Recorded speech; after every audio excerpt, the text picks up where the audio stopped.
What about it, YouTube? Alright, let's talk about false choices. And that seems to be the name of the game right now and lately, as of late. So, there's so many examples that we can look at. There's feminism. You either support abortion or you're a misogynist.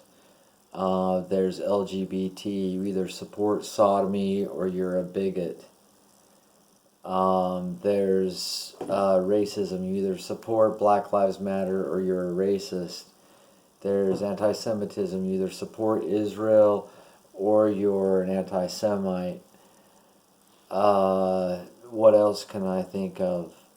It's in every aspect of everything. There's one or the other to choose from, and in many ways it's a false choice.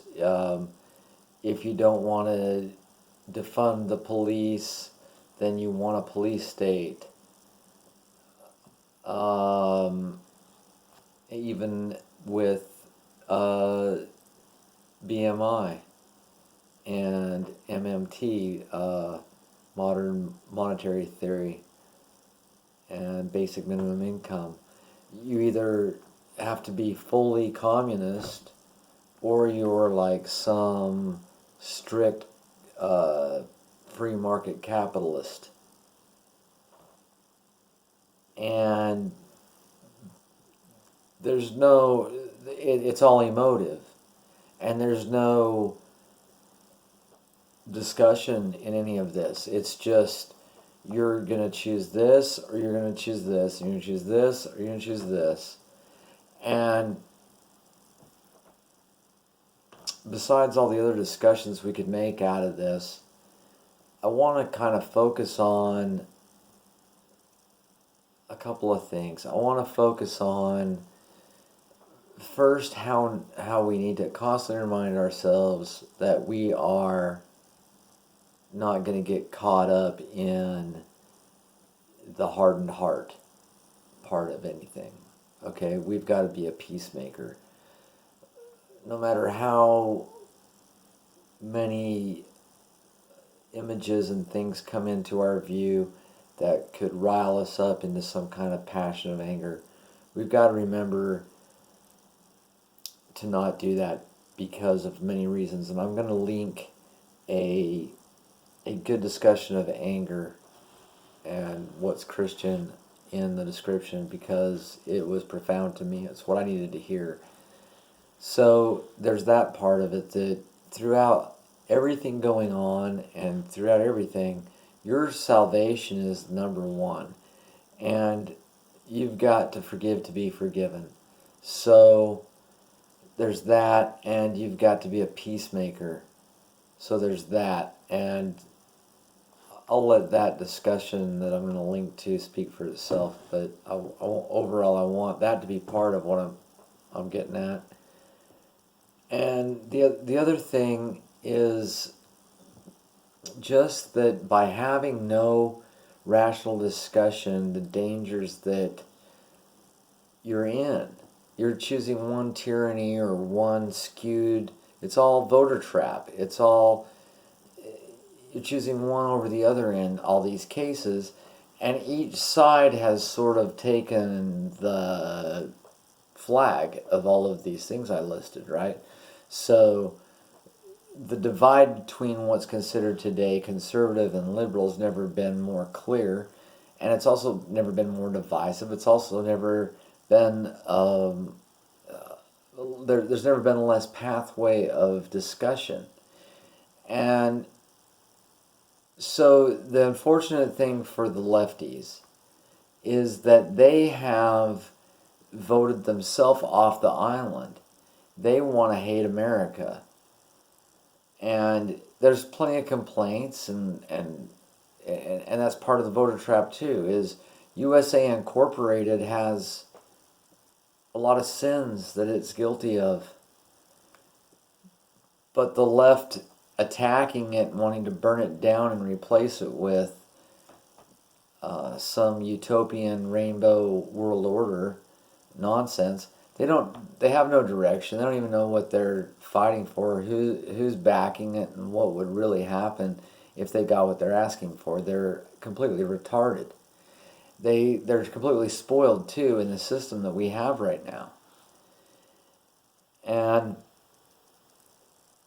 so let's talk about that for just a sec, because leading up until today, um, okay, so I go back a little ways in the workforce, and people my generation coming up, there wasn't a lot of problem finding people to do whatever kind of work.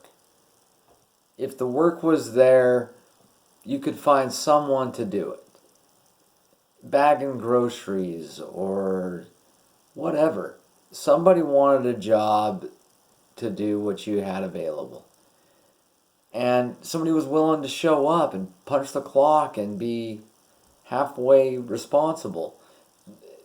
My point is that my generation was never accused of being lazy or not wanting to work. But that's what we have today.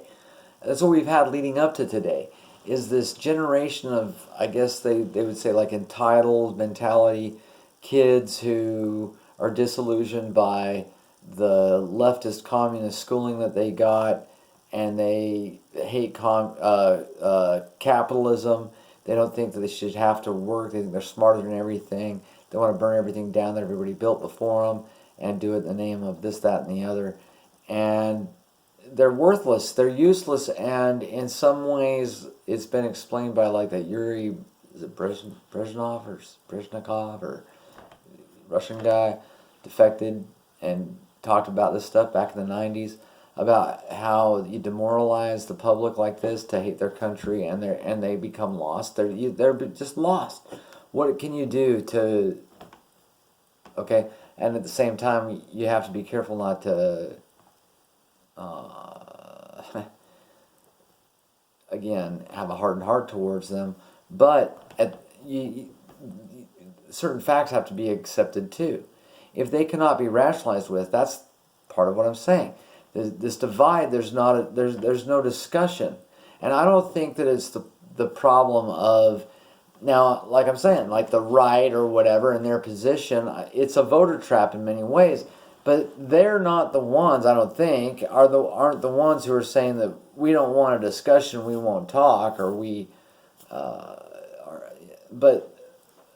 it's what I see. It's the radical left that's now taken over what we consider the left, and they're the ones who just want nothing to do with conversation. So what do you do in that case? There's no way forward. And anyway, go on back again. I know I've kind of jumped around, but I'm trying to get to where we understand that this situation we're in should have discussion. There should be a middle ground. It shouldn't be like I have to love the cops or I have to hate the cops.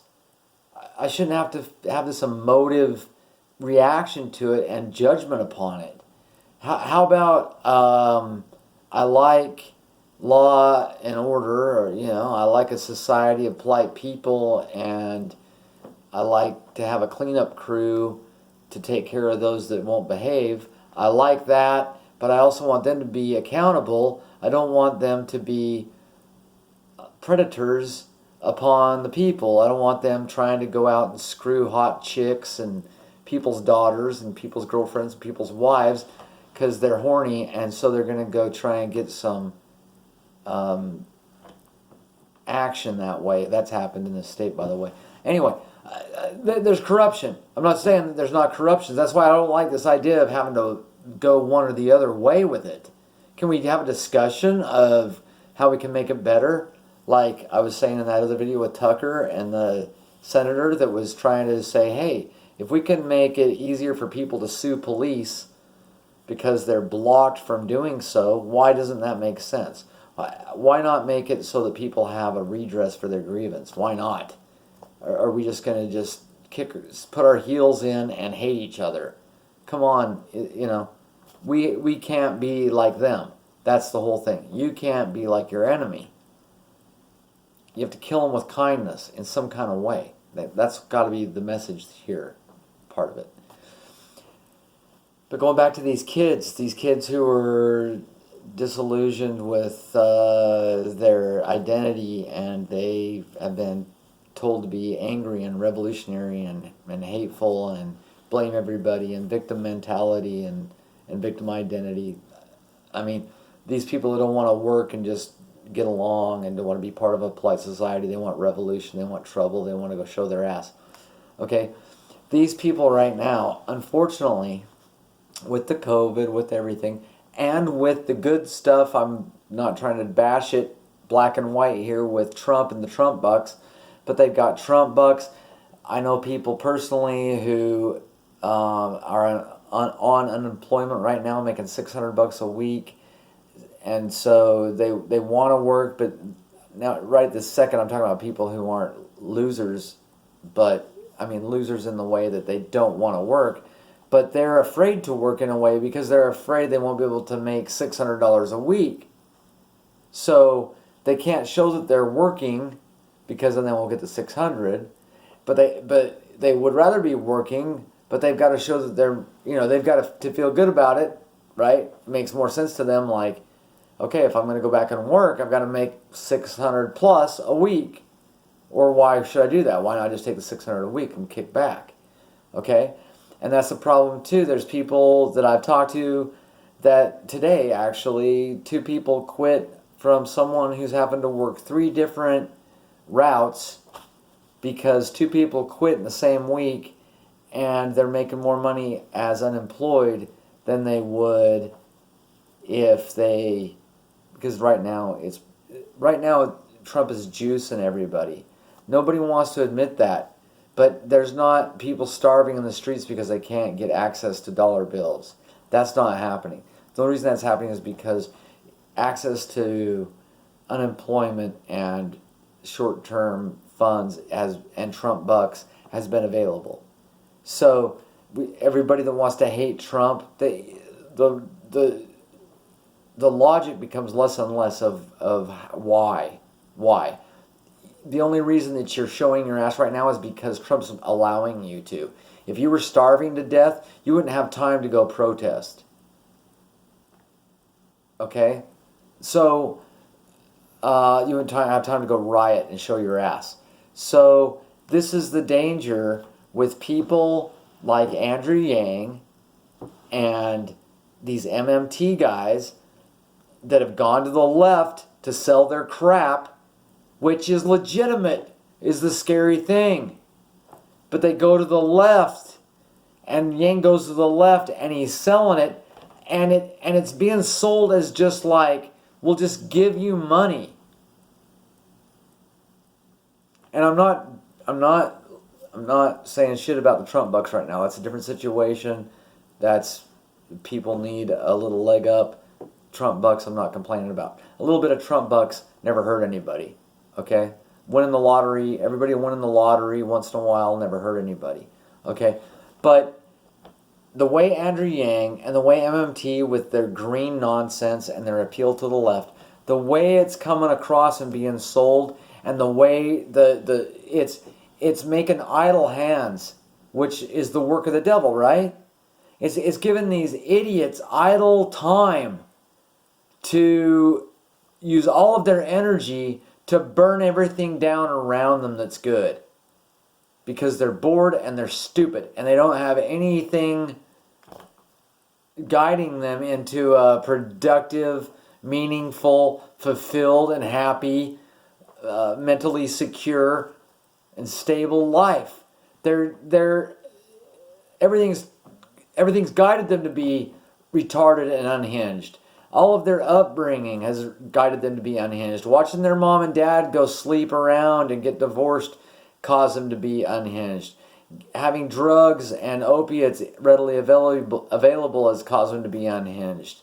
Having marijuana laws flipped from being so evil, class, whatever, narcotic, now legal, and selling it as everybody let's get high, has caused part of this. because no one was responsible. If you made it a medical thing, it would be smart. But instead you make it a recreational thing and you screw it up. And so you've caused a lot of this. All the places like Denver, Portland, I mean, a lot of these places, it's that mentality that being a waste of human time and flesh is your right, and that someone out there is evil that you need to hate and that you need to make yourself a victim of so that you can continue to suck resources into your meaningless, wasteful, nothing, transient life. But that's what's been fed to these kids. So what do we do? What do we do? There's a lot of problems going on. Again, it roots back to the family in a lot of ways, the breakdown of the family and how these kids have been raised by daycares and broken families and communist upbringings in school. And all this nonsense. And now we have these false choices that I'm wishing that we could find the middle to talk about. I'm wishing there'd be rational leadership that was willing to take on rational discussion in all of these issues instead of it's got to be one way or the other in all of these different areas, and in particularly with the BMI. Again, my idea with this from the beginning has always been healthcare, food, and possibly some kind of housing credits or something, but it would be for sustenance and non-equitable. Everybody needs healthcare, right? In some kind of way. Everybody needs food. Everybody needs some kind of shelter too. But the first two I know could be solved easily. The third one may be a bit of a challenge. I don't have all the answers on, but we can make easy steps forward if we're concentrating on non-equitable needs. That I don't care if you're rich or poor, you need it. So you're not giving rich people, basic minimum income because we have this thing now, and then everybody's on, that'll still, again, you guys make a mistake going to the left and pandering because they'll never be satisfied with anything at this point.